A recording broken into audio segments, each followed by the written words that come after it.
เมื่อยยางหอดครัวเลยแล้วจะพามาเบิ่งครัวขำไว้เขาเห็ดคักอีดีบริมาเฮิงล่ะเบิ่งที่แบบท่าบอนได้นี่ครัวขำเฮยใหญ่เบิ่งแต่เช้ามาแต่ทานเลยเช้าเป็นแต่เช้าเหลี่ยมคักแบบนี้ถึงที่มีน้ำแกงมากมันก็บ่ไปอันครัวแบบนี้เห็ดท่าบอนได้นี่โอ้คักหลาย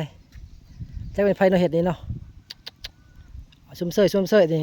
คักอีดีนั่งก็ได้ถ้าเขาขี่รถจักรมาขั้นกะขี่กับอาจจะเป็นขี่ขามไหลนะทางควายนะเพราะว่ามันกว้างอยู่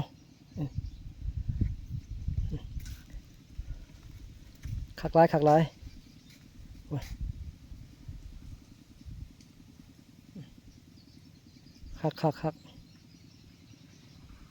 อันนี้เขาก็ไทยให้เทหนาวะเลยตกกะวะเลย